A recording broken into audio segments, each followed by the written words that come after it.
All right. What is up, everybody? Zombies here again. And today we are back with another episode of the Fighting Pit Podcast, episode 25, quarter of the way to 100. Awesome. It is 1 year, or not 1 year, it is one number less than the age I'm turning today. It is my birthday today, so hey, happy 26, birthday. closer to 30 than 20 now. So officially boomer status in the making. But I'm joined as always by my two co-hosts, Mullahoo and WizardBeast. How you guys doing tonight? Hola. Doing good.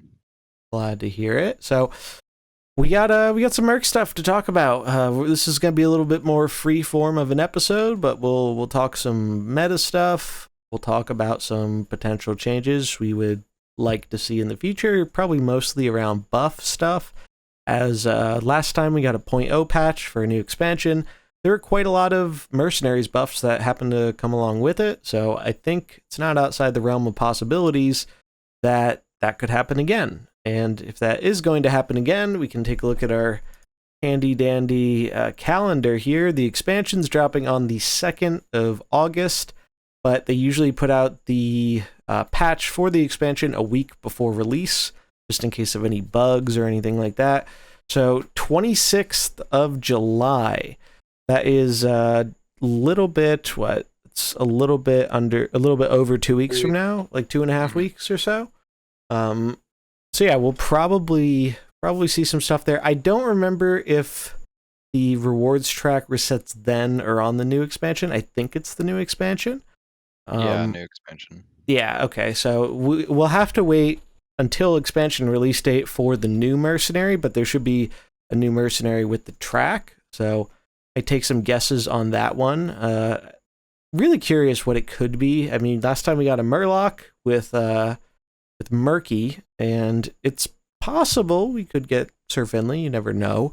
It'd be a little weird given that we're going into like a new Mercy. Even though he wasn't like related to Sunken City, he was a Murloc, and there were Murlocs and fish, and it was thematic. Whereas Finley wouldn't be as thematic, but I'd still be happy to see him. He's got to come eventually, right? Like, I think we alluded to the Sherlock Murloc. Oh, yeah, right? that's right. That would hit the Murloc plus. That's true. The red Murloc, right? That was we were hinted about that a while ago. That a red Murloc is coming, and that, you know what, that would actually be perfect, and it would fit in line with kind of the theme of not only the expansion, but I don't know if you guys have seen the Murloc Homes card for Constructed. A little bit, yeah. It's awful. It's like a really bad card. It's really awesome art, and I cool. Love it. It is cool, but it's like hilariously bad. Like you have to, so you discover, it's like you do 3 clues about cards in your opponent's deck, and it's like a discover choice. And if you get all 3 right, you get copies of those cards. Is it a start of game trigger, or like or battle cry? When you play it, it's a battle cry. Okay. So I think he's like a 4-drop, 3-drop, 4-drop. I think he's a 4-drop. And when you play it, you look at these 3 cards. One of them is going to be like from their hand, and then I think the other 2 are their deck. I'm not 100% sure. But like you have to pick between 3 cards, and you have to get it right, and then you have to do that 2 more times. And if you get all of them right, you are given copies of those cards. But if you get any of them wrong, you get nothing. You get nothing.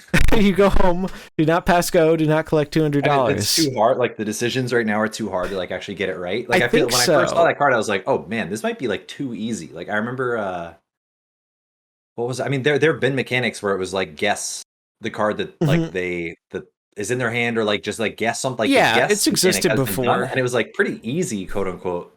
But you're saying this is actually like just it's too hard to like get multiple different we saw a little bit of gameplay with it. Like I think Kibbler was a part of like a reveal stream where they did a little bit of gameplay, and it popped up, and it's just the ones that showed up, I think is also in part because the card pool is so limited right now in Standard that the options are limited. So it's showing you cards that very reasonably could be in your opponent's deck. And then you have to pick out of that, especially when you see weird things like the mage build where like most of your deck is like arena cards, basically. Like they do not look like constructed cards, but it works. But it's just kind of funny because what I was going for here is like Cookie was like the prime star of an example of a card that just was not good and constructed, but like Cookie was a powerhouse in Mercenaries. Like he was way like better in Mercenaries. Apparently, people are playing Cookie a little bit more now. Yeah, like, post rotation, like in standard. But, he's a bit better now. Like, and I think he sees play in like some builds, but like even then, he's not like an all-star fancy legendary card, right? Like his effect has always been really weird. Like he has to die to get the weapon, and the weapon's like not terrible, but not great. It's like it's a lot of hoops to jump through.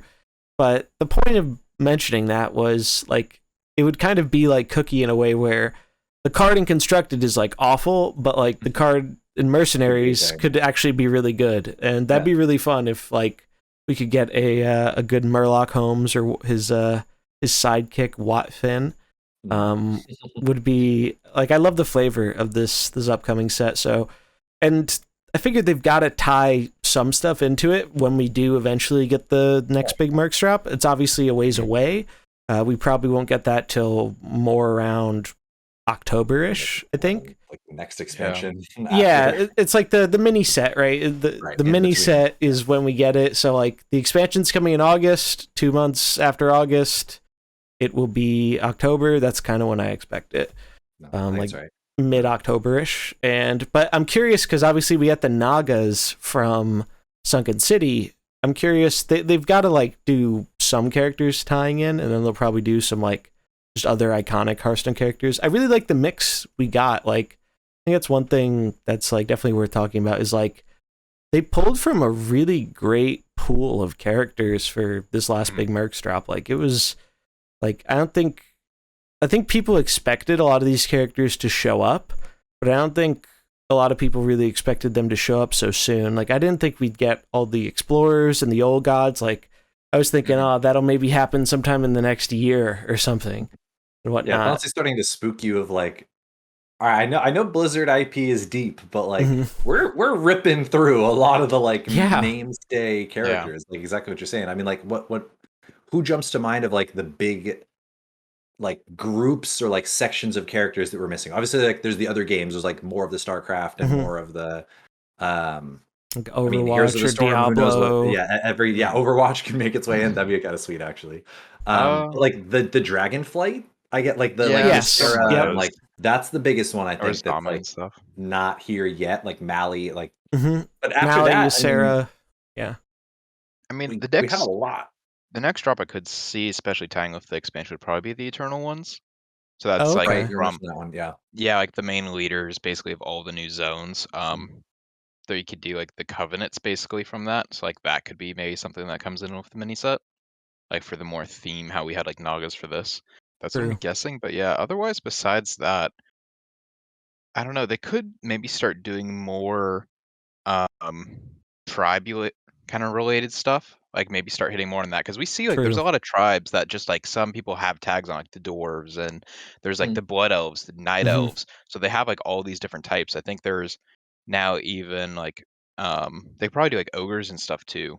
Like I wonder if like we're looking at Cho'Gall and stuff like that. Oh, that's a good one. Yeah, it takes up 2 mercenary spots in your deck or whatever. That'd be kind of funny. The left and the right heads, like two spots on the field or something. Like that's a neat. There's like so much potential with like the design and stuff, and I think they do have like a pretty deep well. I mean, they already have like a lot of iconic characters, obviously, but I think ones we could also see are maybe some of the ones that like Hearthstone really propped up to, like the League of Evil, right? Like with Rafam and Dr. Boom. That just makes sense, right? Like they could do that in like an event system like the old gods, where it's like 4 iconic characters. We already have Vosh, so like that's boom, one off the list. And something else that I think is not entirely outside the realm of possibilities for a game like this is eventually in time, I don't think there's anything wrong with like iterating on a character and making it different as just like a different version of that character. Like, yes, it's still, let's say, Jaina or whatever, but maybe it's Jaina at a different point in time with different abilities. Like Fire Jaina, that would be really cool, right? Like maybe not if she's like the Frost Jaina, but the point stands. There's no ice block. It's fine. Yeah, fire block. Yeah, no, that would be cool seeing like the Lich King basically when he was a paladin, so kind of like before, and have him like as holy and stuff. That is straight up Arthas, right? Like as a character, yeah. Mm-hmm. And I think that's in the wheelhouse of Hearthstone, right? Like they were talking in an interview about how they really love that Hearthstone gives a bit more creative freedom with what they can do, because though like they're like in the world of World of Warcraft, it's hard to say. That it's still like they are able to put like a zany or like a wacky touch on it, and I personally really like that. I know like not everybody likes that, but I think they do strike a pretty good balance of like doing some more serious stuff and then doing more like wacky out there stuff. Like it hasn't just been all one or the other.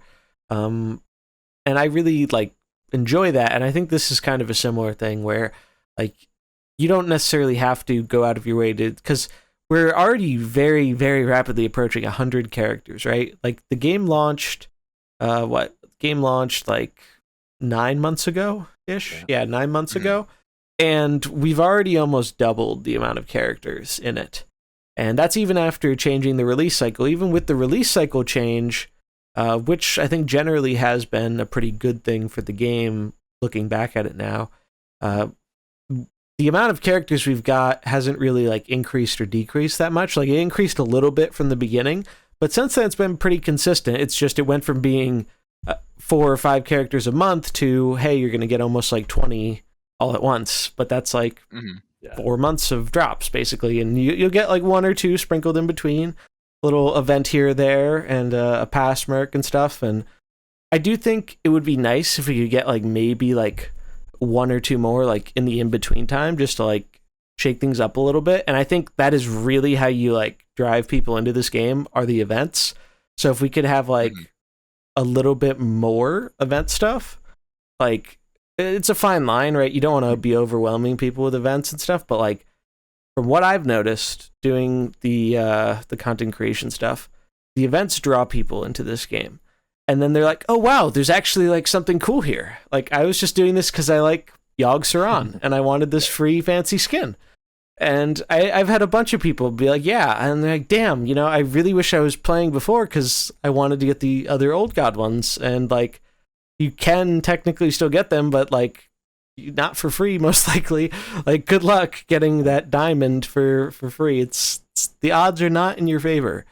But that's another thing I think would be really, really cool that I would like to see in the future.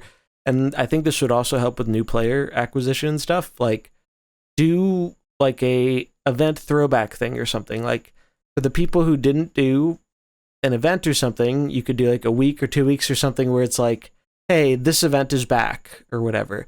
And maybe you offer something small for like the people who've already done it, or maybe you don't, whatever.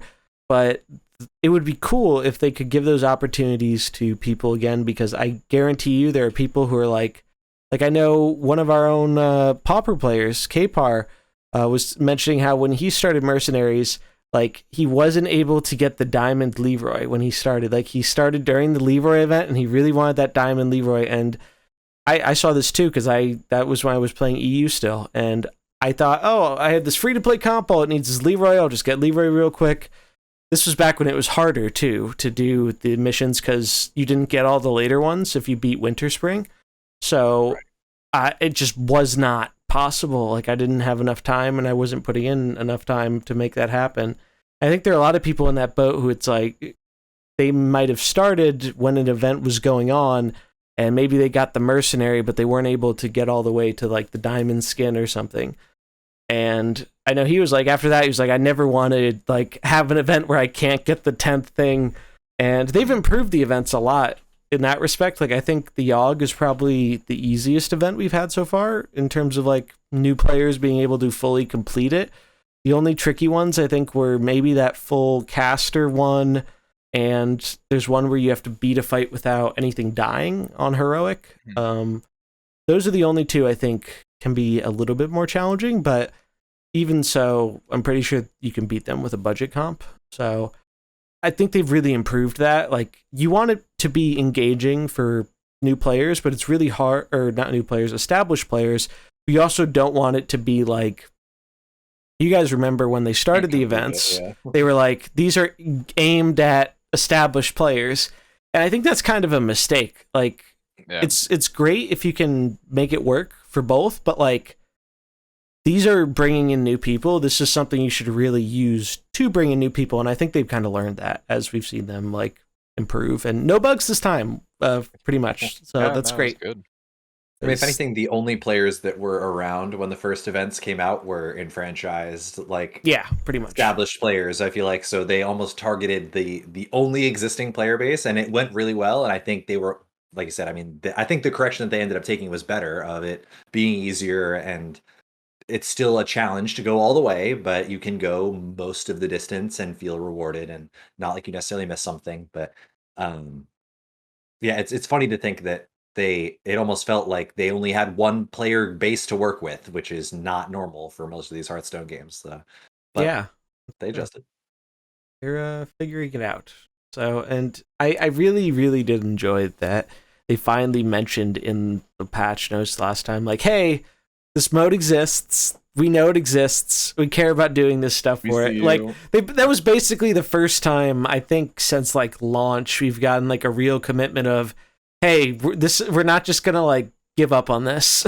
Like, I mean, I guess it's funny because they still didn't like it. We were memeing about it last time, where like it truly felt like they were like parroting our words back to us and being like, yeah, like we hear you, we see you, we are doing it. Again, still no concrete anythings, right? And things are always subject to change, but getting that recognition was great for sure. It was a good feeling. I think the community definitely like, I mean, you can see how like starved for that kind of information we were just by seeing the positive reception to when Alkali did like the little reveals in the Discord, and then the first creator reveal with Old Guardian. Like, you could see like that drummed up like a ton of like people, and it was basically just channeling a lot of negative energy into like positive energy. And so shout out to her for doing that, because like that turned what I think could have been a very bad moment for the game into a much more positive one.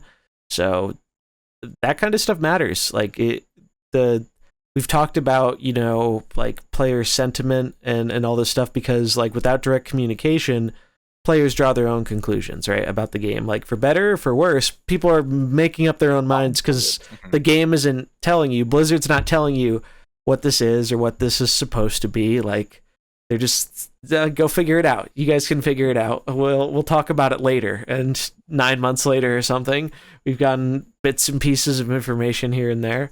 But actually, that's kind of funny. Like, a brief aside that I thought about earlier that connected to it was actually a thing that happened in League, which reminded me of Battlegrounds, because I've been playing a lot more Battlegrounds lately. Oh yeah, it reminded me of Battlegrounds, which reminded me of a thing that we've talked about with Mercenaries before, where it feels like maybe I'm wrong. Obviously, it could just be a coincidence, but I'm starting to perceive a change in the way that a lot of it kind of feels like modern games are made, or at least a lot of the games that we're familiar with are being designed in a way where it's almost, it's like it's a trick, or it's a maze, it's a puzzle, where like I truly think Battlegrounds is one of the best examples of it, where you look at the game from the outside in and you're like, this seems so obvious, like it seems so easy, a bigger number, and then you start to get into it and you start to realize how many difficult avenues there are and how many confusing next level things there are, and Blizzard and like the game devs basically themselves give you nothing. They say, go nuts, figure it out, but it is just a labyrinth of stuff. And honestly, Mercenaries feels very similar from the player perception angle, where it was like, same thing, like, we're not going to really give you much. Here's a whole thing. Here's a whole ass system. Take it as you will and figure it out. And it's way more complicated than you think, but go for it. And then the same thing in League, they released another character where literally like there were so many abilities in their kit that the players weren't even discovering everything that there was available to do. Wow. Right away. Like, there were so many things going on that you could like play multiple instances of this character and be like learning new things that they could do, or see something happen and be like, I didn't even know that could happen. I feel like a lot of games now are kind of incorporating this angle, which I think is a really cool progression in the design of games, where there are too many players. There are too many smart people who've been playing games for too many years now. And you almost have to lean into this like very complicated, very confusing, but very interesting and intriguing, just like mystery.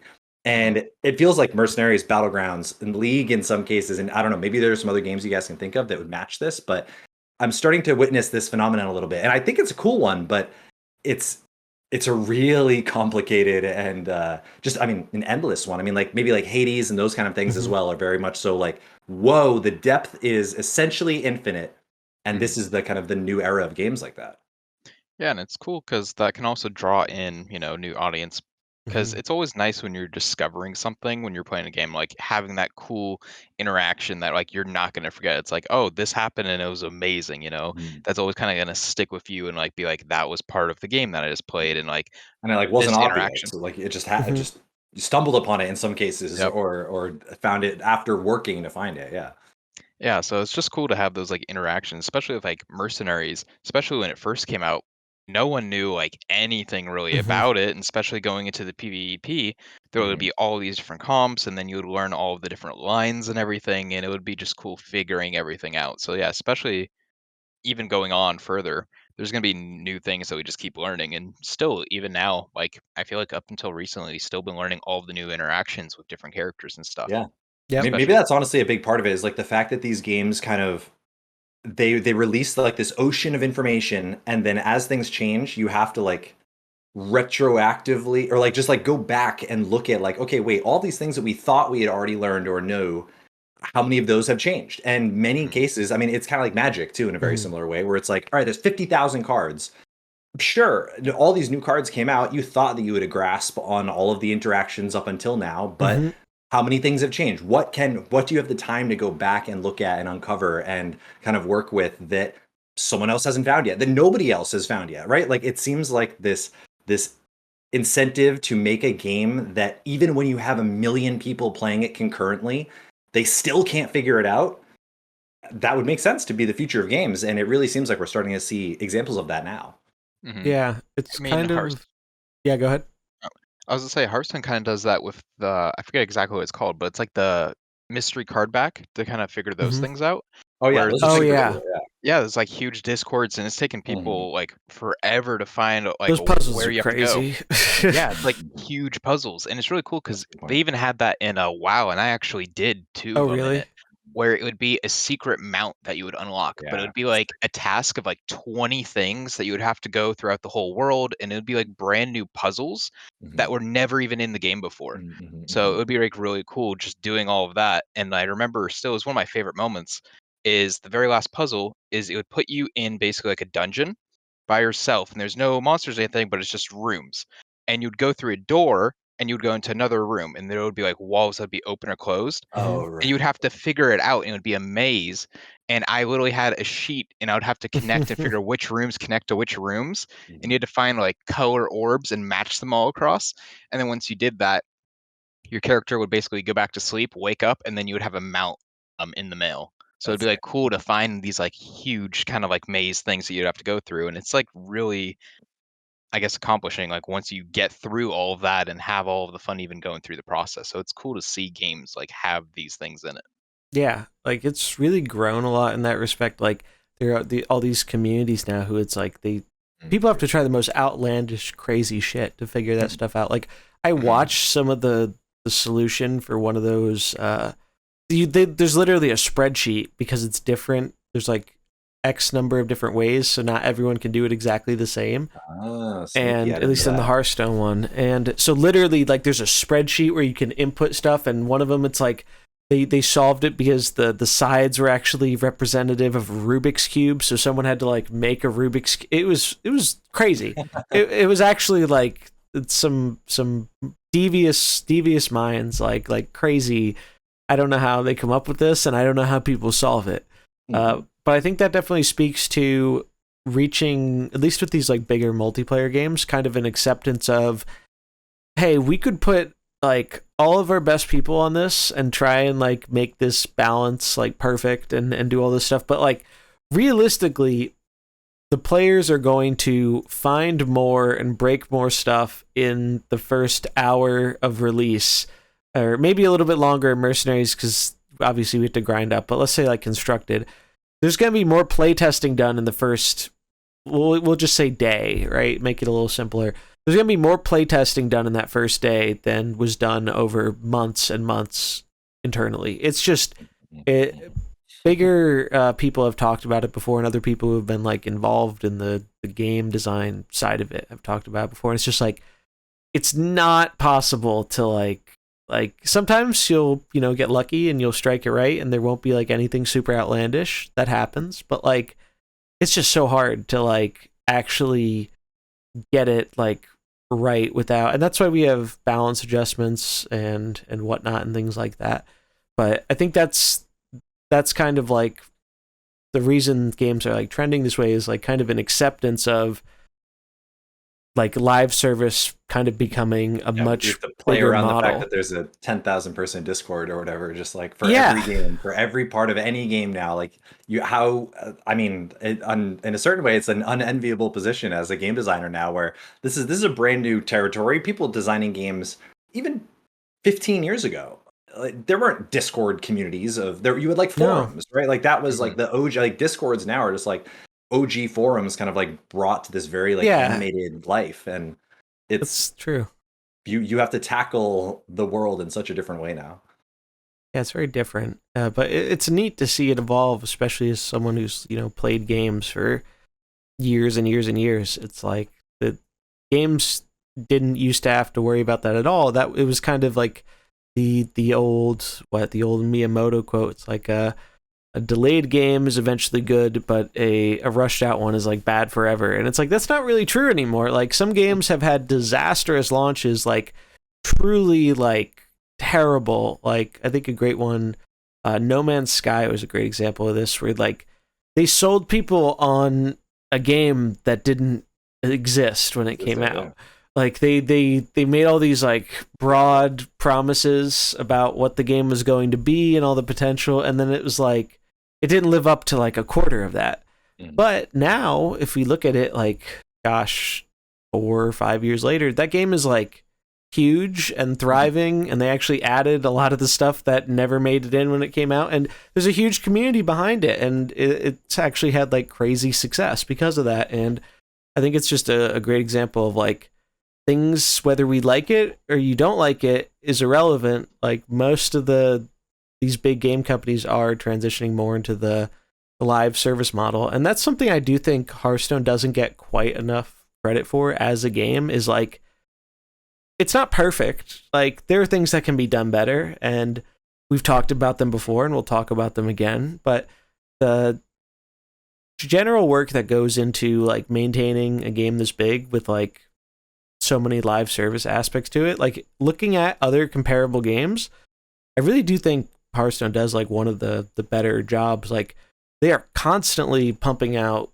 content for this game. Like now that we have mini sets in between releases, now mini sets are huge, and they've divided it up. Mini sets are so good. Yeah, like we all remember like how expansions would be, where it's like new cards would come out and something would be OP, and then they'd nerf it, and then eventually it would settle, and then we'd be dealing with like the same decks for like 2 months or 3 months or something, and people would just get bored of it, right? Like I don't know how people made content around it. Like I can understand streaming it, but God help you if you're trying to do YouTube stuff. Like good luck. It just seems really, really difficult. But now, not only do we have more regular constructed stuff, they've also really leaned heavily into battlegrounds, and they're starting, I think, to lay the foundation to lean into mercenaries a bit more heavily. I do think they need to reconcile a little bit with the bad taste they left in a lot of people's mouth at launch, though. I think it can't really be underestimated, like the image they kind of put with the game at the beginning, that I think just did not leave a positive impression on regular Hearthstone players. Like a lot of people I know, especially people who like spend a decent amount of money on the game, who you'd probably consider to be whales, and they're like, I really like Hearthstone and I like playing it and I don't regret the money I've put into it, but if they're asking me to put that much money into a new mode on top of the regular stuff, I'm not really about that. Like that's the game's already, it's not cheap. Like, yeah, you can play it free to play, but like it's not like inexpensive if you do want to spend money on it. I mean, what we have the skin bundles in the store now. It's like 3 skins and just under 10 packs for like $25. That's like a whole game or two. Those. Imagine if they just like, instead of the $50 bundles or whatever, it was like $10 and $15 bundles. Even like people would have been like, oh, that's not even that bad. But like you're saying, that's still a whole like it's essentially still a whole game. Forget about the $60 ones. Yeah, even just like a good like indie game or a full AAA game on sale or something, right? Like games go on sale all the time. Like that's one of the things I love about gaming as a hobby is you don't need to buy like every game on release. Gaming can be a really, really cheap hobby because like you don't even have to wait that long. Like you wait like 3 months or less sometimes after release, that game price is like cut in half most of the time. Like game prices drop quickly unless we're talking like retro stuff. And so it's kind of awesome because like the amount of content you get out of a lot of games for the money spent is it's a very good ratio compared to like other forms of entertainment. Like think about going to see a movie or something, right? Like you're paying, I don't know what it is now. For me, it's like $10 or something for a ticket or something like that. And then maybe you get some snacks or whatever, call it $15-20 or whatever. And that's for 2-3 hours of entertainment or something like that.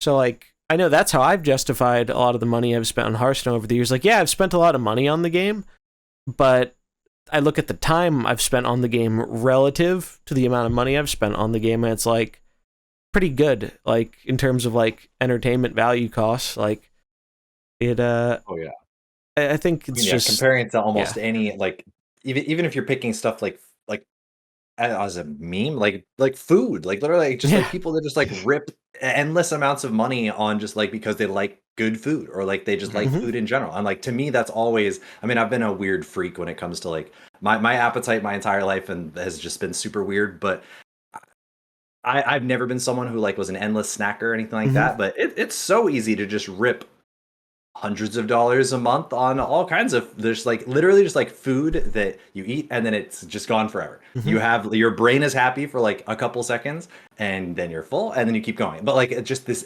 there's so many different forms and ways to spend your money that at the end of the day on games, it definitely could be worse. And especially when the replayability is just through the window and with all these live service games, yeah, only gets better and better. But the world is a tricky and finicky place. This is true, and things do get more expensive. Luckily, we are not seeing that price creep too much, really, in Hearthstone. I know we were talking about before the show. I mentioned the recent Magic set, and it is like a premium limited run set, yada yada. But it's essentially just a new modern Masters. But it effectively they're charging like, I think it was like $16 a pack or something, and that's for like a normal pack of cards. I think it might have 2 rares instead of 1 or something, but like there are a lot of junk rares in there. Like there are going to be a lot of packs that you pay that $16 and you get, I mean, they're cool cards, but they're going to be worth like $1 or less or something. Or you get lucky and you open one of the $30 to $50+ cards and then you're happy and you feel like you made out like a bandit. But that's gotten more expensive over time, and obviously they have costs that things like Hearthstone don't in terms of physical printing. But the development stuff, that all costs money. Like all that costs like time and effort from like people working there, and so far we haven't really seen Hearthstone get much more expensive in that regard, which is a good thing for the future, right? Like I think that's positive. Yeah, I think it only feels like they're just adding the option now. Like we didn't have the option to spend money on Hearthstone until now. Now there's a bunch of different ways you can spend money and the prices are all reasonable. But Magic was kind of like the step ahead of that, where it was, you've always been able to spend a ton of money. They're the next tier ahead where they're like, all right, what can we do with these crazy prices, and are offering these like really extreme value bundles and stuff. Like, I mean, Mercenaries is honestly the closest thing I think that Hearthstone has had to a like, if you want to pay a lot and kind of either risk it or speed up a process or something like that, like but the inflated price compared to potentially inflated reward. Mercenaries is really the first that we've kind of dabbled with it. But yeah, Magic is on a whole other level. But sorry, what were you gonna say, WizardBeast? Cut you off a little bit.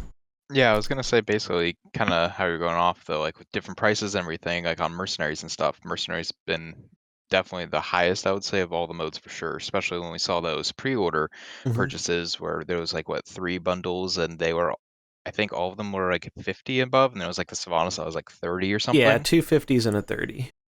Yeah, so just right there, if you pre-ordered all of that, that would be $130 before the game's even out. So like right Mhm. there, you can get like 2 full price games besides that, and this is just for the pre-order for the mode. So we'll kind of have to see where it goes with pricing and stuff. But I think recently they have been doing better, especially with the new bundles for people who've been buying them.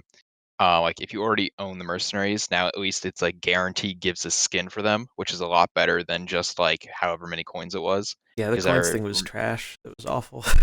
yeah, it's like you were paying extra money to get exactly this mercenary. And it's like, hey, we'll give you like 100 extra coins, but it's like, no, the skins are the things that that And kind of then you everyone's have it going for and maxed, stuff. and it Yep. basically is the coins are just them giving you the finger. It's like, hey, you wanted to spend money? Screw you. Have some coins you can't use. Like, that was really not. It really felt like they were like asking you not to spend money on some of the stuff, Mhm. and the store is far from perfect. Like, one thing I complain about endlessly is like, hey, I want to give you guys some money, and I want to get this thing I want, but I'm not just going to blindly open packs for it, because the odds of that working out for me are not good under the current system. So I'm going to wait until there's a bundle in the store or whatever for a character I want, and then I will throw you some money.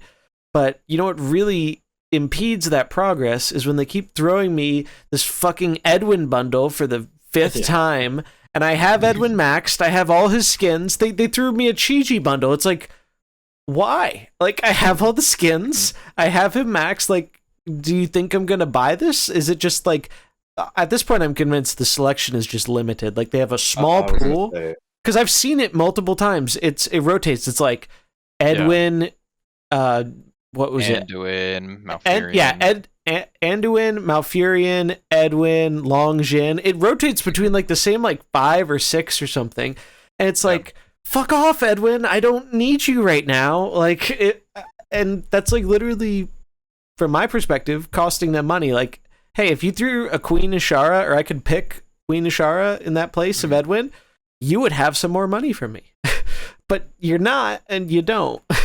And it's It'd be just like silly. illegal in some way. Like, it seems almost too easy to be able to like check your collection, offer you a bundle that you don't have. But is that like, I could totally believe that steps and crosses over all kinds of. They have a setting for that, actually. Style stuff. Like, they have a setting for, you can turn on or off. There's a setting in Hearthstone where you can make the shop kind of learn from. Really? Yeah, it's a thing in the game. I've tried it on and off. It didn't seem to change very much for me with Mercenaries. There actually is a new thing that they have been testing this week, I think, and I actually saw it in my shop. What happens, at least it's with only standard right now, but whenever you go up to a certain rank, they offer you a new bundle based on your rank in the game. So it's like, I think bronze is like you get 3 packs, and then it's like once you hit silver, it would be like worth 7. Gold would be, I think, like 15 or like 12, I think. And then it was platinum. Then you would have golden packs. Diamond, you would have it was like both regular and golden and regular. Yeah, and then legend, I don't know what that one is. But yeah, so they have been doing that where at least it's checking your rank in the game, and it only gets offered to you when you hit that certain rank. Yep. And then I think it's in the shop for like 3 days after you hit it. It's a limited time thing, yeah, and it's like you said, it's based off of your rank, and it's not everyone's getting this. They mention it's like kind of a promo thing. Speaking of crazy promo things, I don't know if you guys heard about this. They're doing, there's like an image popping up of someone getting gifted like 150 free Hearthstone packs. It was like 75 standard, 75 Sunken City. People were like, what is this? Like, I want these free Hearthstone packs. And eventually Blizzard like commented about it. Apparently in the UK and France, if you haven't played Hearthstone in like a really long time, not everybody, but some people who have had like inactive accounts or whatever, you go back, you might have an offer for, and they're just free. It's not even like, oh, the other ones you have to buy. Like those rank ones, like it's a deal, it's cheaper, but you have to like buy those. You just have the option to buy them. This it's free, and it's anywhere between 20 packs and 150 packs, and it's like part of some new test thing they're doing. It's only in the UK and France, but if we have any listeners over there, check your stuff if you're not an active player, because you might have some free stuff. But that's just like another example of this kind of thing. And I think something like that could go a long way in, like we were talking about, like, hey, they left a pretty sour taste in people's mouth at launch. You know what would make that a lot less sour? If you're like, hey, yeah, I mean, they don't have to say it like this, but hey, we screwed up.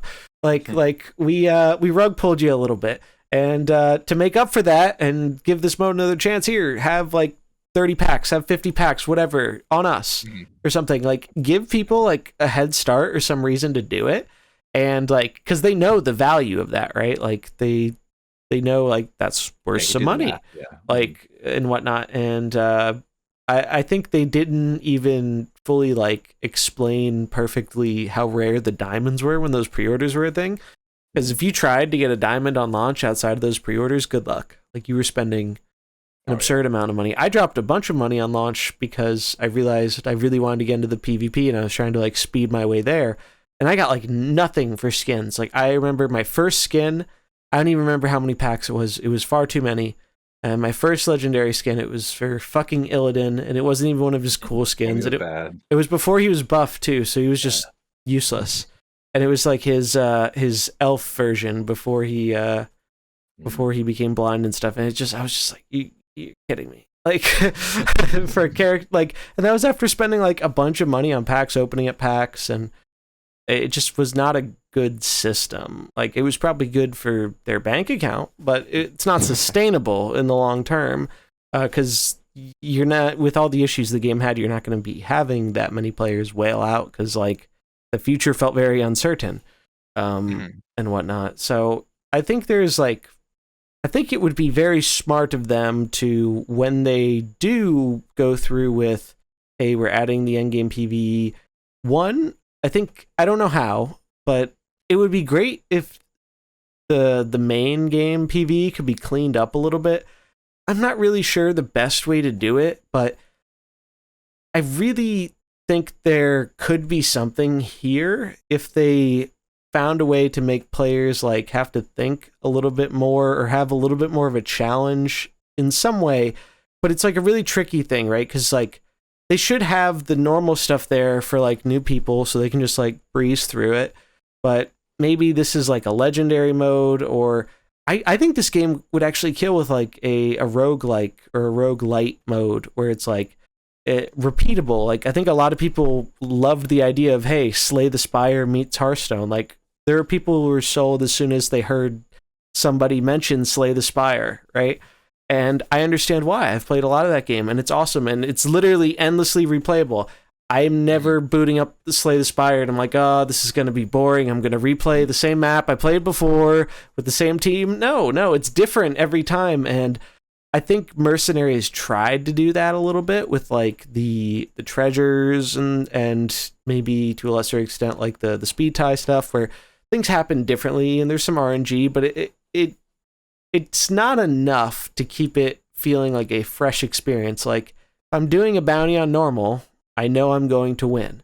It is very unlikely that I'm going to lose unless I made a very poor decision or had a poor team along the way. And that's not really the case in these like roguelike games. Like, that's kind of what makes them exciting, is you don't know if you're going to get to the boss every time. But when you do, it's a really good feeling.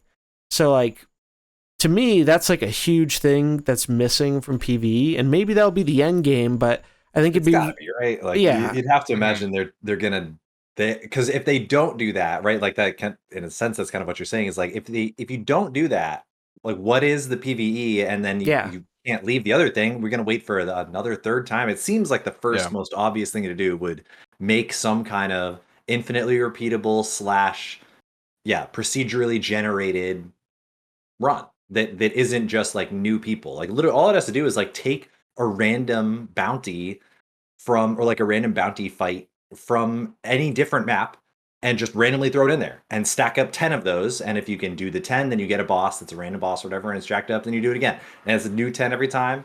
I think that would be enough for so many people. But that's like a minimum. I think if anything, we're probably expecting fancier than that. Like, at least I am. I think when I hear them talking about these like lofty, updated PvE goals with like, we didn't even really talk about it that much, honestly. I'd be curious, maybe we should talk about it a little bit now, of the fact that they alluded to the idea that you can like enhance specific characters with your excess coins.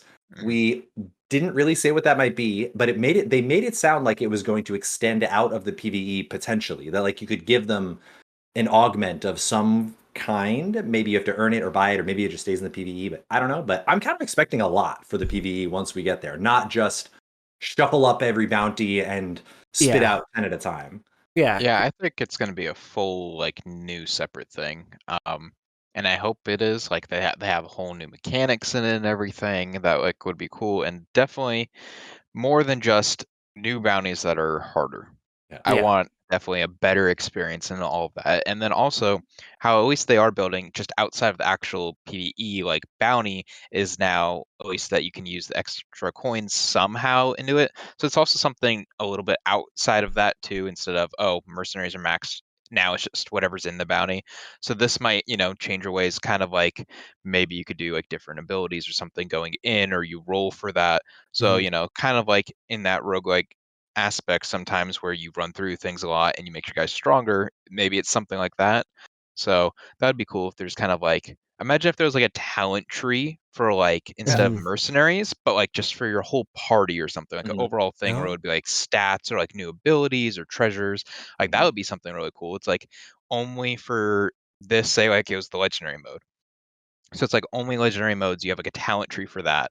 And then you play it more, and it's like every win is like maybe would add like a point or something. You can do that and like give you like new abilities and stuff, or like, hey, you spawn with like a special merc that you can only use in PvE or something. Like that would be something cool. Just like new things that you can earn and play with.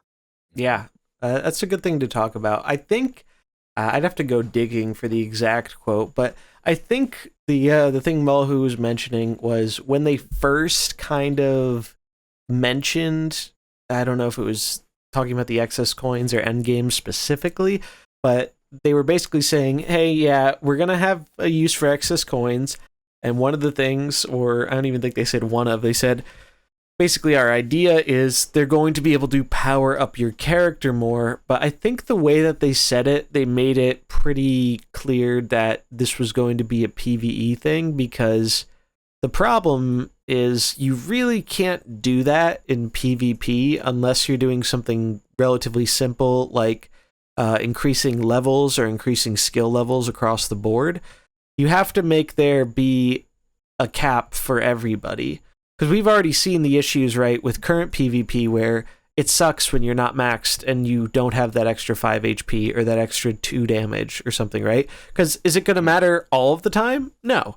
But those times it does matter, it feels really, really bad, because like when you would have won or killed a mercenary and it lives because you just didn't do that little bit of extra grinding, that stings. That sucks. And that, I think, that just the thought of that keeps people out of PvP until they're like, all right, I've got my whole team max. Like I know so many people, and I felt that way myself at points where it's like they just want it all the way maxed, because then you're really figuring out everything. You don't have to relearn stuff either. Like breakpoints aren't really as important as they used to be, but in launch mercenaries, breakpoints were really, really important. And in some cases they can still matter, but like that would all change. Your math would change based on like this little bit of extra HP or this little bit of extra damage. And so they really can't, like, they can't do an idea of, hey, you're pumping your characters full of excess coins to make them stronger, because the people playing from the start and also people who like cheat with like bots and stuff would have an insurmountable advantage.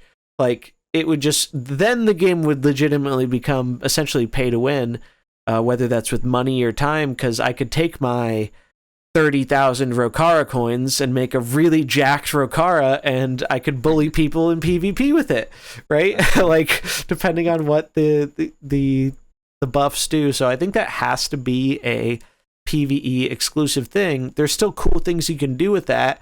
But I think myself and a lot of other players were initially disappointed by that because as PvP focused people, that's not really what we wanted to hear. Like we didn't want like, hey, they'll be useful in this mode, this part of the mode that you already don't really care about very much, that still has a long time to go before you even see the thing where it's going to be useful. And so it's like, it made it really easy to feel like, well, that's not really the solution we wanted for extra coins. And then as we heard nothing about it for months and months after that, I think most people, including myself, got to the point where I was just like, all right, that's just what they're doing. Like we're not getting an exchange. We're like that ship has sailed. Like if they were going to do that, they would have said that much sooner, was kind of the mindset I had. But and I mean, you can still see how surprised I was by it because I didn't read the patch before I did my little video for it. And I was just like, I was like shocked when I read it. I was like, did I just read that? Like, I can't believe they're doing it. And so I think that it's just great that they're going to be doing not just PvE endgame for your extra coins. Like, I really like that we're going to have an option to choose. And maybe the PvE endgame stuff will be relevant enough where I won't want to dump my 30,000 Rokara coins into conversion. That's the dream. Yeah, that's like the most, like we haven't talked about that pick, really, right? Like because if the PvE endgame is really good, then I have an incentive to not necessarily convert all my coins. And you've got to imagine they want that, right? Because they don't want. Yeah. I haven't counted, but I'm positive I'm over 500,000 at this point, and. Which is just so silly. Over 500,000 coins, extra coins. That's not counting all the coins I have max characters with. That's purely extras. I think we did the math when the total mercs were at like mid 70s. And to fully max a collection back then, it was about 230 or 240,000 coins to fully max from nothing. So I had in extra coins enough to max out 2 more times on top of like full max.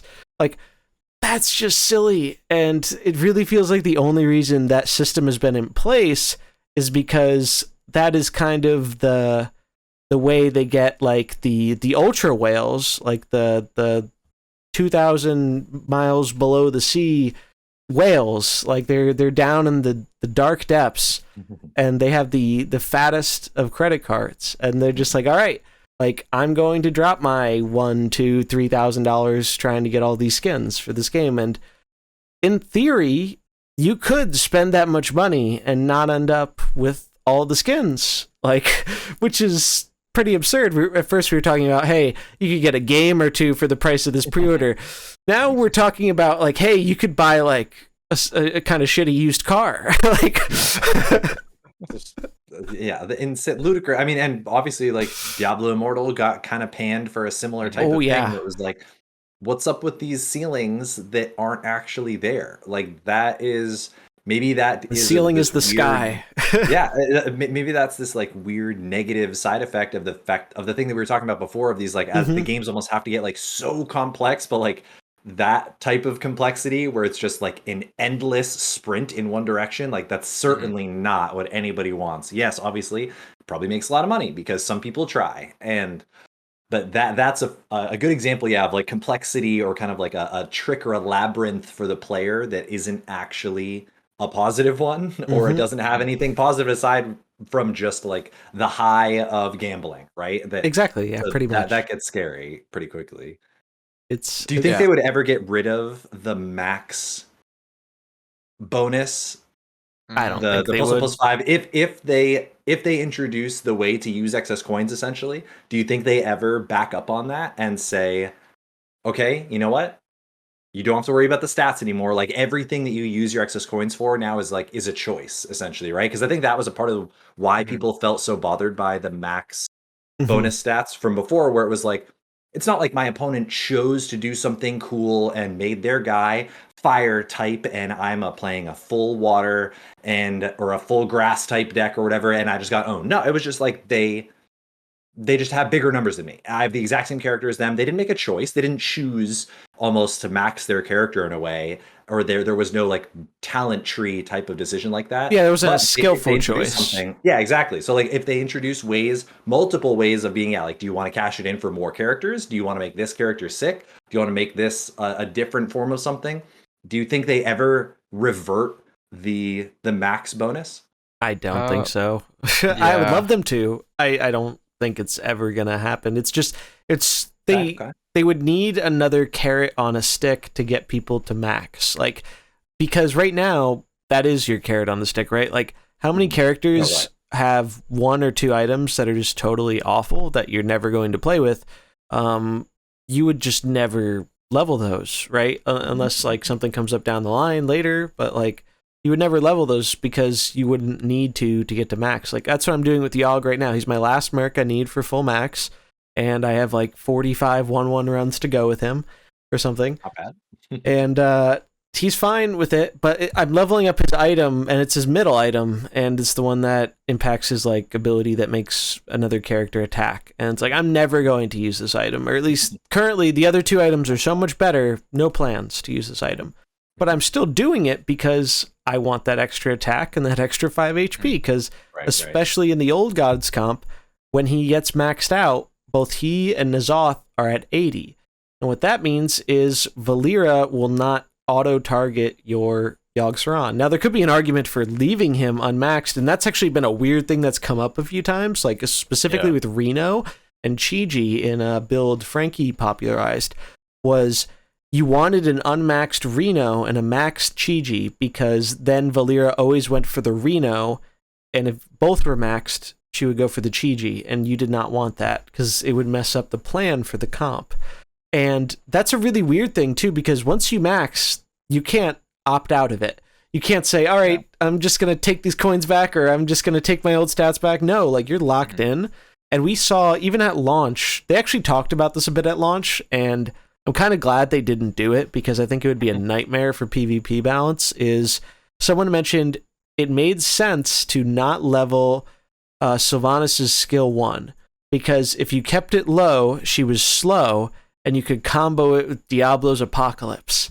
So you could get the crit with Sylvanas. And it was just like, it was such a fringe thing, and it was never relevant to the PvP meta. But for like a few days, people were like, oh man, I already leveled my Sylvanas. Like, oh, that sucks. I can't do this cool little combo.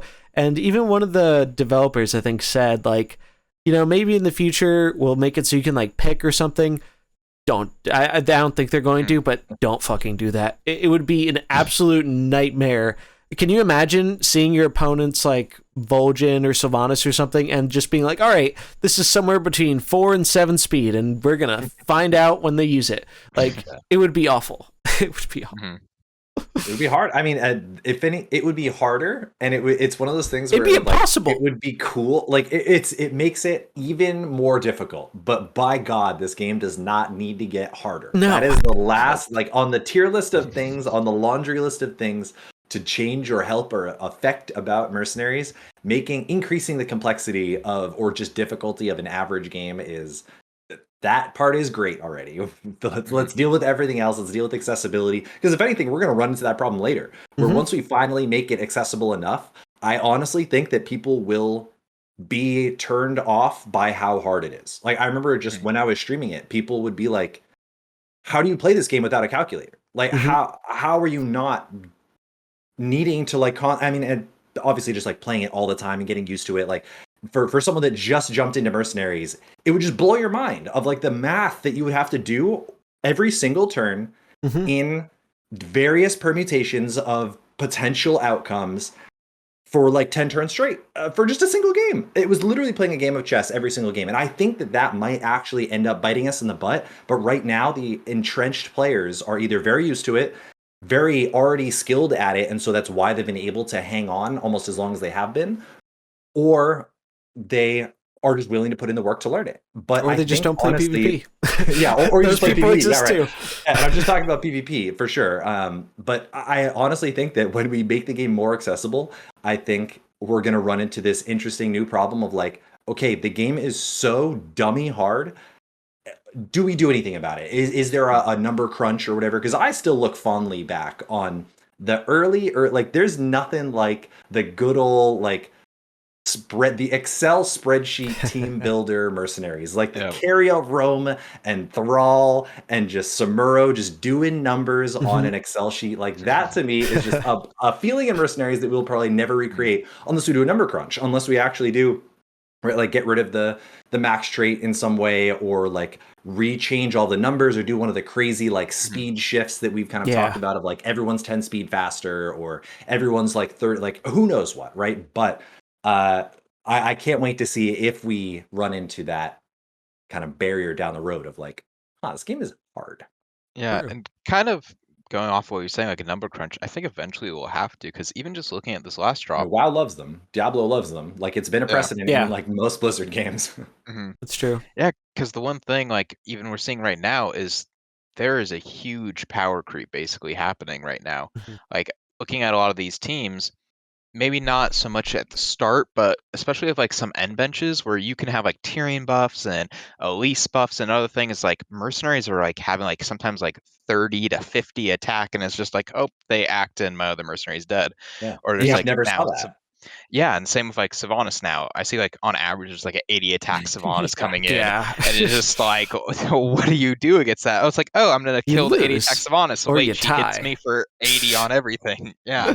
So and it was like a big deal to try. I remember like when we were testing like some of the like the MAM stuff back with like the early Sylvanas, we were like, oof, man, like do we go, is it worth it to go through all of this extra labor to get her to go from 30 to 35? Yeah. And like that was like a win. You would win a matchup based on being able to have like that extra trigger. Like if you could activate Samuro like one more time, then you'd get 40, and it was just the nuts. And yeah, now we're easily hitting like 70 and 80. Like now you're right off the bat, boom, you're getting that much damage. It's you know what really made it kind of clear to me was, so I did a tier list recently, right? And these tier lists are always kind of fun. I do them based on PvP, and the tier list, when I was looking at it, I did like, so A are like the super playable, B are like solid, but like a little bit below A. C is like fringe playable, so it's like the characters are right, and they might see play in a comp or two, but they're not like super meta characters. And then D is just like unplayable currently. And looking at all the D characters in the tier list, almost all of them, actually maybe even all of them with the exception of Zwen and Rathian and Vanessa are launch characters. Every single one. And they're about, I think they're over 20 of them or so, like a good, it's like 24, 25 characters in D tier, and almost literally all of them, but like 2 or 3 are launch characters. And to me, that says, wow, we've really power crapped the hell out of the standard for launch. Like some characters were already at that level, right? Like at launch, like Karen Diablo were kind of at that level, right? Like for better or for worse, they've seen play in pretty much every metagame that's existed. Sometimes they've been the top dog, sometimes they've been a little bit more fringe, sometimes they almost disappeared entirely, but even then, they weren't really bad characters. They just weren't like positioned for the environment, like when Sinestra became a big thing. But it's really interesting because the characters that were good from back then have not gotten any worse, like for the most part. Some have, but most of them have either stayed really good and some have gotten better because we've gotten new synergies. Like Shadow has been the most recent benefit, where it's like, you have so many good Shadow characters now, in part because the old gods are Shadow characters. Ranking them out, yeah. And that it's just like, it's like Frost at the start. It's like, all right, Frost had 2 good characters, and they just pumped out 2 like insane characters for Frost. And now we're kind of getting that for Shadow, where it's like, all right, like not only did we get some good Shadow support with Kazakis and the Queen, who already would have pushed it like further over the edge, like now we have all these old gods, which are really like, you almost can't cram all the Shadow stuff you want in one comp. Like there's so much of it. But the synergy is like the thing. Like synergy is so powerful in Mercenaries. And like when you see a comp that is synergizing well and playing off of that versus a comp that isn't, it really feels night and day, and it feels like your character has to be doing something very broken on its own to justify that inclusion, or it has to combo in a really nutty way. Like, for example, the kind of the Cariel humans backline, where Cariel didn't see play for a long time after launch, but now the fact that you get a full heal with her, and the fact that you can speed that up with Rogers sometimes to make it like an instant boom, you kill something, you heal your whole team, Leroy's ready to go again at 0 speed, like those type of things are really incentivizing players to play with these specific characters together, even though like they're all humans, but like none of those characters really are caring about human abilities, right? Like they don't have an ability that's buffing their other humans. They just happen to all be humans who work well together. Whereas Shadow is kind of like, now they have Shadow Malfurion and the Queen, which is like already crazy on its own. And then she has some nuts abilities, even after like the pseudo nerf bug fix where she doesn't protect the whole team anymore. She just protects herself. She's still busted. She's still really, really like high A tier character. And it feels like the tribes that didn't do great on launch, they haven't gotten much support since then. And there's been very little to buff up these characters to even make them compete with the launch mercenaries who were tiers above them. Like, Frost was always high tier, even when it was just Jaina and Varden, right? Frost Tyrion was a deck back then, right? Jaina, Varden, Tyrion. And then you had your bench, which you buffed up. And that was like, I mean, Mullahoo knows because he still plays it to this day. A little bit modified with Local R now. Yeah, no Jaina. Jaina's illegal. No ace block in this household. But the point stands, though. It's like these characters, like looking at them, I see demons, I see murlocs as the two biggest tribes, holies down there. It's like, these are cool tribes. They just needed to not beef Tyrael, and then it would have been maybe a start, but... Yeah, and he's not bad. I think Tyrael and the Holy comp right now, Tyrael and Yarel are cool characters that their abilities really are not bad. It's just, you have to play them with other characters, which the synergy between them isn't enough to make up for how bad the other characters you have to play. And they're characters that care so much about their tribe, or in this case like the Holy Spell School, that you can't really get away with saying just throwing a Tyrael in your Shadow comp or your Humans comp or whatever, like, because he needs the synergy to be good, like in order for him to be good. And it's kind of like a parasitic design type of thing. They've talked about this in like Standard and other places with like tribal stuff specifically. It's like, it's a finely balanced thing with tribal stuff, because usually tribal stuff is very appealing to new players, because the game is kind of nudging you in a direction, right? Like it's saying, hey, you have these humans or you have these shadow units. Well, this one heals you when you use them, and this one gives your other things more shadow damage. And it's like, and that's part of the fun, right? Is like a player figuring out like, oh, these two things work together, and that benefits me. It can be a great experience, like organically learning that through the game. But the level of difference between some of these different tribes is just like, it's so far away from each other. And there could always be an argument of like, oh, well, hey, maybe this is more PvE oriented, right? That could be a legitimate argument, except most of these characters that are bad in PvP, with a handful of exceptions, are not good in PvE either. Like, they aren't doing anything more effective than the best comps. Some of them you can run and still be effective, like Orcs are a good example. Like, that can work in PvE. Holy can work in PvE better than PvP.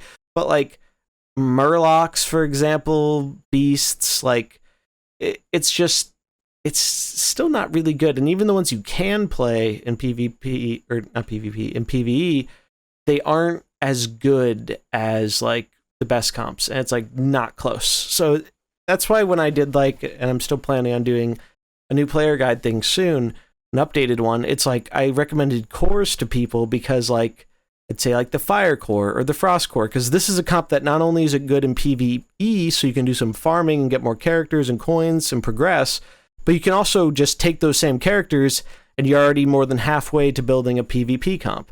And so it's like you're getting something that works for both modes, whereas if you're just randomly picking characters you like, you don't have any information about the meta or PvP or anything, maybe you happen to pick orcs and you really like orcs, but you go to PvP and you find out, well, a full orc build just isn't really very viable right now. We have some good orc characters, but the synergy just isn't really there, especially compared to some of the stuff we see now.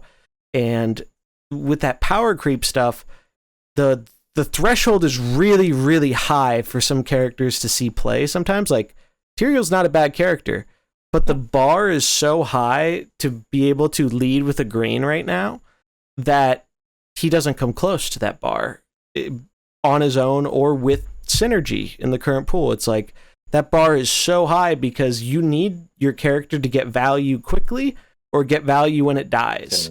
And that's like, right now. Yeah, that's the bar because of Yasharaj. So it's like, or you have Sylvanas in the back, but in terms of lead greens, you have Valera, you have Elise, you have Tyrion, you have Nefarian, and sometimes Belinda. Yeah. And that's really it in terms of lead greens right now, because that's crazy. Any other green, you're just going to have a really, really bad time against Yasharaj, who's very prominent and powerful. Or Trigor, I guess, right? Like those are the that too. Yep, it's not just Yasharaj. I mean, there are so many. I mean, but those are the big three. But we keep saying, like, honestly, like, I think we almost do need to remember that we were saying like the colors truly have been taking rock paper scissors turns in the lead. Like I think yet again, this is just another one of those weird perception problems that Mercenaries has that maybe will continue to eternally shoot itself in the foot with this, literally just this perception of the way that it rotates around. But it's doing a good job of having like casters were great, and then fighters are great, and now protectors are great, and then we keep going. As long as it does keep going, yes, when you look at it, it looks like in a vacuum, protectors are broken, fighters suck, this game is dog shit, blah, and you just, people are almost baited to think those things, and that will cause strife and discomfort within those looking at the game especially from the outside looking in. But of those of us who have been on the inside, we do need to remember that, we kind of turn by turn, we said, oh man, we want this other color to be good soon. And then it was. And then we say, okay, well, now we want the other color to be good soon. And then it was. And then it continues to spin. That might have been an outlier because the dream scenario is right where every color is great. You can play whatever you want. Whatever you run into, it's just as likely, right, to run into Yasharaj as it is to run into Valera as it is to run into a Jaina, right? Like that it could be each of those colors in equivalent percentages. That's the dream. That's like the Pokemon style. Like you just run out into the wilderness, find a random trainer, who knows what they're playing, and you throw down, right? But we're not necessarily there yet. But we're also only now reaching the point where every color has had its time in the sun. After that, hopefully it stabilizes into everything is great. But honestly, I wouldn't even hate another rotation through of the colors being good. Yes, it changes your comp. Yes, you have to kind of respond to it or find a new color or find a new strat. But for everything that we kind of say feels weird or you just can't do things right now, right? It changes. It has changed historically, and hopefully it will continue to change in the good ways that it's been doing so far. Yeah. I just hope it's a bit less heavy-handed with things like Trigor. Like, it's fine when it happens naturally. Like, with new character releases and stuff, that's fine. But I think when, like, a character... Destruction. And that's the danger with buffs, right? Like, they don't have that data to look at of... There is probably next to no data on Trigor, for example. Nobody was playing with him after release. Like, people tried him a little bit, and didn't work out very well. I got buffed so hard. Like, the numbers almost weren't there, but if they were, they would have seen that it might have pushed it way too far. I mean, obviously this buff was like probably the Easily the best. Would we say that? Yeah, would we say that the Nothing is Trigor buff is close. the biggest buff in terms of like a Easily. delta of playability that any character went under? I probably, right? Yeah. Yeah. I'd say that one. Grom Tyrande is too. high. Grom, yeah. Tyrande, and probably I'd say Yuan definitely is. Yeah, Very strong Yu'lon's one, a too. pretty big one too. Yu'lon has already seen a lot of play though, at least for that one. Mhm. So I think that's a good point to say. Like Yu'lon, the way that Yu'lon was played changed like pretty significantly. But yeah, I think Tyrande is a good one of updated Tyrande way up there. Yeah, I would say probably Trigor and then Grom. I think honestly Grom. I think Trigor and Grom then was Grom, huge at the time. He was very huge. He's just not as like relevant now, but in terms of like delta, like the buff that made a character from like unplayable to playable. A tier, like think about it, we wouldn't have had GVT. Like GVT was such an integral part of the meta for like so long that like dictated the meta for a while. Like you didn't have a good answer for Grom, Valeera, Thrall, you were gonna have a bad time, and that would not have worked if you didn't have the Grom at 2 and it was back to 4. So that was huge. I think that's right up there. I did want to talk a little bit of meta stuff before we wrap up here, though. So I do have some HS replay stats here and all that. So figured we'd just take a quick look and talk about that, maybe our experience a little bit. So I took a little bit of time off. I took a longer weekend. It was nice having a little bit of a break. Not really for any particular reason, just like enjoying life a little bit. It's nice to give yourself a little bit of a break and come back in with like fresh eyes. But looking at the top of HS replay right now, in the top 10%, right now I'm sorting by win rate instead of the most games. But over the past week and a half or so, I think this is really interesting. The top comp right now, the 2 at the top with the highest win rate, it's basically the same comp except with one item difference, but it's Frost. So it's Localar, Jaina Varden lead, and then the bench is Belinda, Tyrande, and Bane. And this was a build I tried out, and it's kind of like the new version of full Frost, where basically you have your 3 Frost open, Belinda comes in afterwards as your like 4th Frost unit, because you'll still have like either Localar or Jaina alive, and they can pump Belinda, and then you have her Elemental off the bench, which can be nice. And then Tyrande and Bane are kind of your game-ending combo, because they're one of the few combos that you can actually basically one-shot a Sylvanas before it can get really big and scary, because you use the Band of the Wilds equipment on Tyrande, so you double up your next nature ability, and then Bane does his Stomp, which is 25 AoE. So against a green, you're critting for 50, and it's hitting twice. And they did bug fix Bane, so now when he gets a death blow, he resets your opponent's abilities to their original cooldown. Before, if you did that and your opponent had like a 1 cooldown ability, the turn would change, it would go to 0 cooldown, because like the turn would pass. Doesn't do that anymore. So he got even buffed by this bug fix, and it seems to be showing, because the top 2 comps win percentage-wise 66 and 65% respectively. The only difference is the top one has the extra health and healing power, and the one just 1% below it has the totem for Bane's item. Those are the highest win percent comps in the top 10% on HS replay, which is pretty wild when we're talking about power creep and all this stuff, and Frost is still one of the top dogs out there after all this time. That's so nuts. I'd love to see the second, like, honestly, one of the coolest things, like one of the coolest trends I feel like that's popped up over Mercenaries history is that people really settled on these like 2 card combos on their bench. And I love that there's another new one featuring 2 completely new characters in Tyrande and Bane, in that sense of the reworked Tyrande. And then we're seeing the Tyrande and the Longshin Wombo combo too. Like the like orbital laser cannons are coming out of the bench now, which is pretty sweet. But I mean, these are basically straight up control decks with a huge like combo laser cannon finish. Like pretty that's much, cool to see that as basically the best deck in the format right now.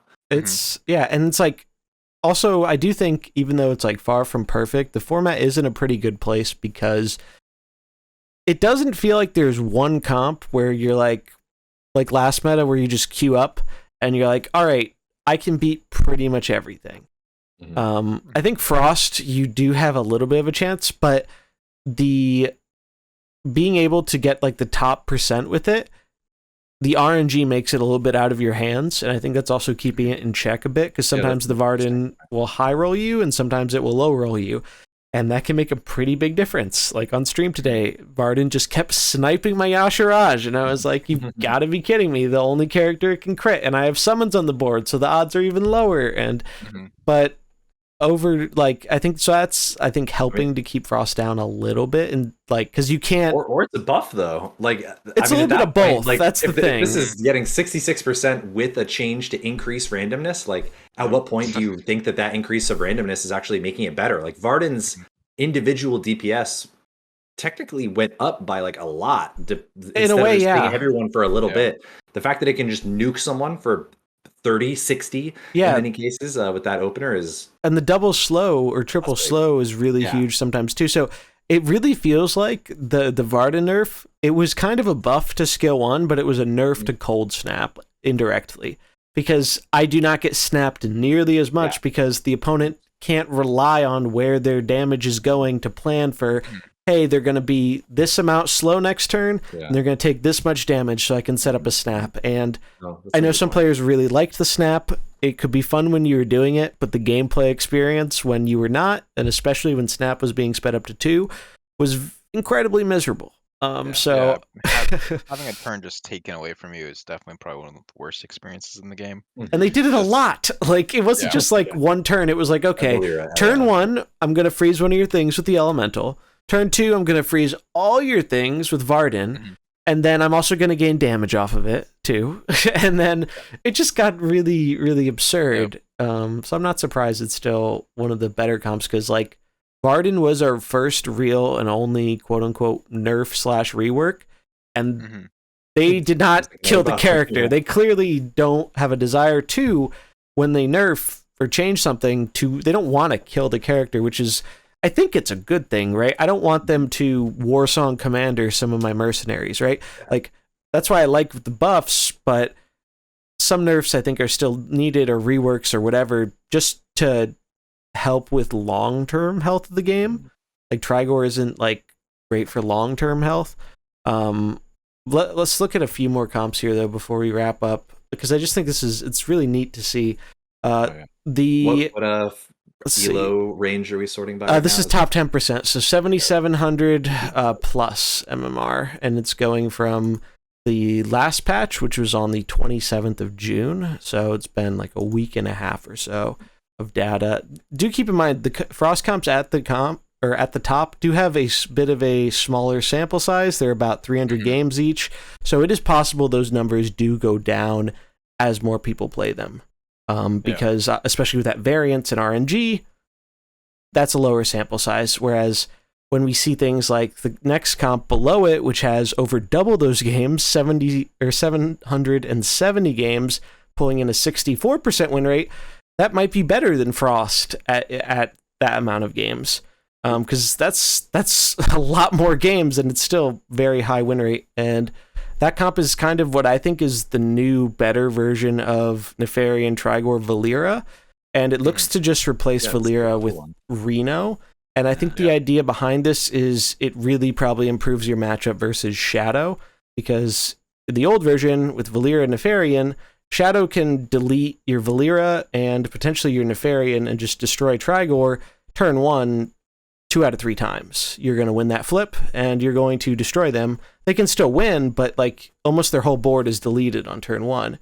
So that comp still sees play, but the Reno in place of Valera seems to be doing better against like more stuff in the meta. And then the bench is just the standard Karen, Longjin, Tyrande trying to do that like big finish, which is... Karen seems out of place. Karen seems replaceable to me. I thought that at first. He's very good. Yeah, the speed, but between the AoE slow and being able to speed up your Longjin when he's like really cracked out with all the extra arcane damage is pretty nuts. It's like, or if your opponent has like a bunch of blues, which is popular now, or some summons, and you speed up Tyrande and you get the hit and then it triggers again, and it gets really out of control. Like Karen 100% absolutely core to that build, I think. Cool. I mean, I've always really praised Cairn for their ability to like. It was always just such a good option to be able to bring it in when you still really weren't sure of how the game was going, and you're like, I don't want to sacrifice. I don't want to just suicide my Longshin out there. I don't want to sacrifice my Tyrande. We can just go with Cairn. We have the reincarnation. We can just get. What are they going to blow everything on Cairn and stop an Earth Stomp? No, but then it sets up this huge turn. So I like it. It's cool. I'm glad that. Thanks for clarifying that, because this deck seems sweet. I want to see more Reno for sure. Trigor is a little bit cringe, but everything else in this is really cool. It's fun. Yeah, I wonder if they'll ever go back and do like another rework on Trigor or anything, or if they'll just keep it. I'm thinking they'll probably just keep it as it is right now. He's got to get hit. He's gonna get hit. I hope so. I'm convinced. At least, maybe not soon, but like we'll see. Death. Like, or if he's dying where it doesn't trigger. I would like to at least literally anything. Yeah, literally anything. Whether it's that, I mean, we've talked about the solutions a bunch, but like, I'm convinced at some point, some undisclosed point in time, Trigor is going to walk the wrong way into the nerf bat. Like he's just gonna get smacked. Like it's just by far, I think, the most limiting character in the game in terms of like, he's the only character I had in tier S. And it's not even because he's in every comp, because like you guys can see the list, like a lot of these don't have Trigor. Like Trigor is not in every build by like a long shot. There are good comps that do not have Trigor in it, and actually the majority of, more than half of the top comps are not Trigor comps. So that speaks to a lot, because last meta it was literally the Trigor experience. Like it was Trigor on Trigor violence. Like, and that was Mercenaries. But it's different now. Now that's why there's been a lot of praise for this meta, because even though it's not perfect, like there are things we'd like to see changed. You can actually play with different comps. I'm gonna speed read just through a few of the other ones, just so people know who don't have access to like the data before we wrap up. Dragons have seen a comeback. There's one specific dragon list which is actually doing pretty well. It's actually using Nefarian with the spare parts for some more sustain, Yu'lon for the protection, and then Longjin as a lead with Among the Stars to give more health, or Bottle of Infinite Stars to give more health, and that's actually been pretty good, surprisingly. It's coming in at 63% win rate, just under 300 games, and it's using Sinestra, Cookie, and Alex on the bench. Alex got a bit of a buff, so now she can be like a pseudo Sylvanas answer sometimes. That's been kind of working out. The totem comp that I threw together, which uses Elise, Reno, and Bane to like swap in Maestra and put Bane on the bench and get another totem later. It's like a weird, like nature-y kind of comp. But that one's actually doing pretty well too, just under 63%, 200 games. The Shadow comp is still doing really well. Its win rate, I think, has gone down, but that's because so many people have played it. And now it's starting to get a bit more targeted. But 100 games compared. Yeah, it's the most played one. 400s. Wow. Still almost 60% win rate, 59%, and that's the Lich King version for the 6th spot, standard Shadow. But now I don't think the Lich King is the best version anymore. I think either it's Cookie or Tamsin. Cookie, I've seen Tamsin. Like Yogg is pretty good too in the build. I've been trying Yogg out, and he's been pretty good in that. Also, the Summon build, I played a bunch of that on stream today.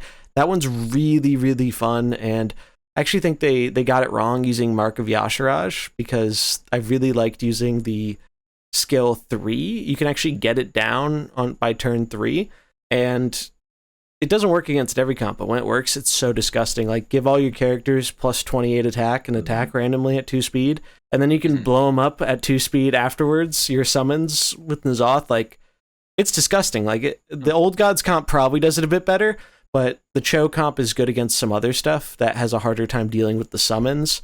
So there are, like, a lot of comps out there right now. This looks like a relatively healthy format, honestly, like, all things considered. Big Pirates are still really good.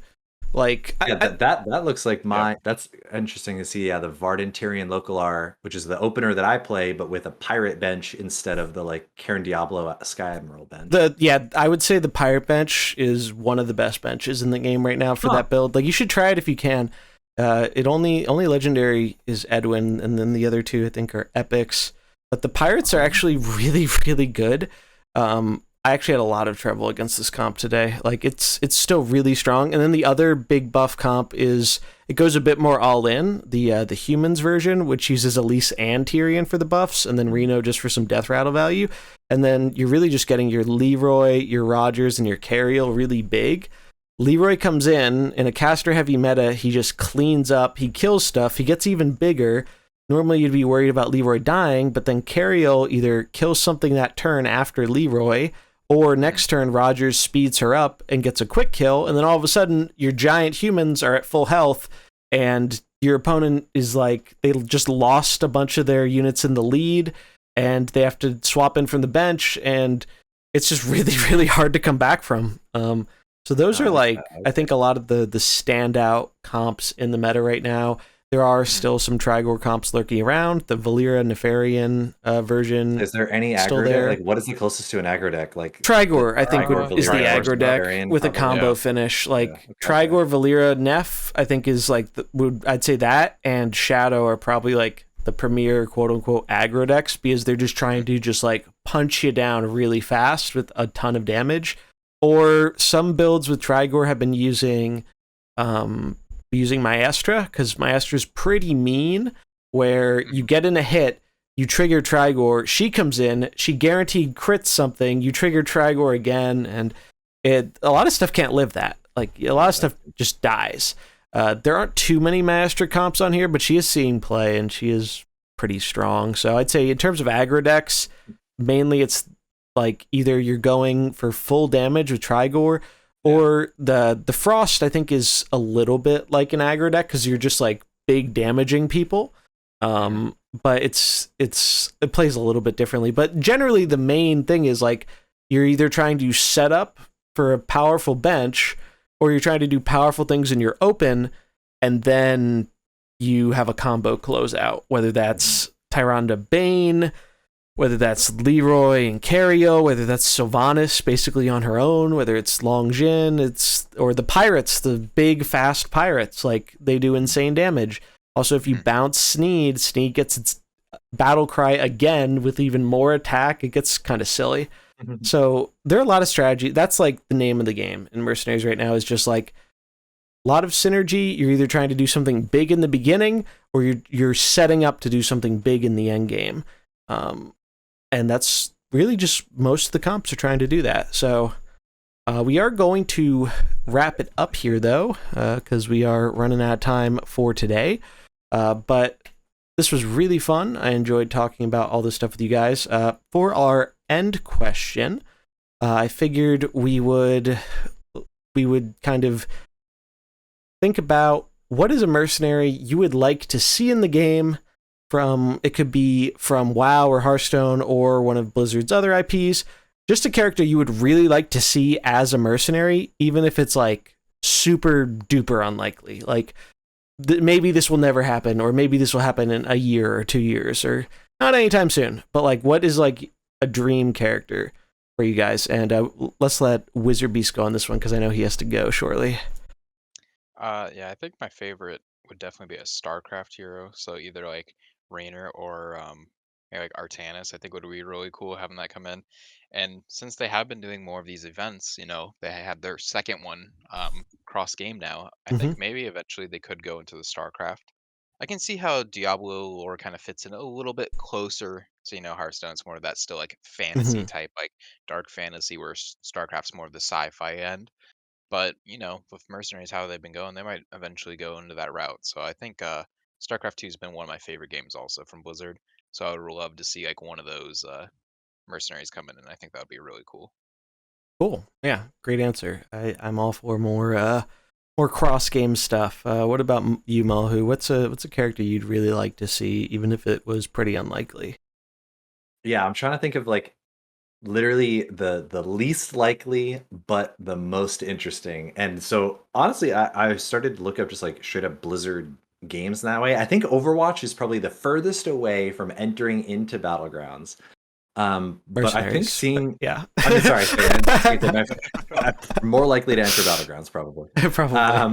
But yeah, I think I would actually love to see Roadhog in Mercenaries. I had a revelation a little while ago that like hook style characters are actually like some of the most interesting and eternally like evergreen, playable and fun. Like skill shot, if I hit you, you stop and you come closer to me.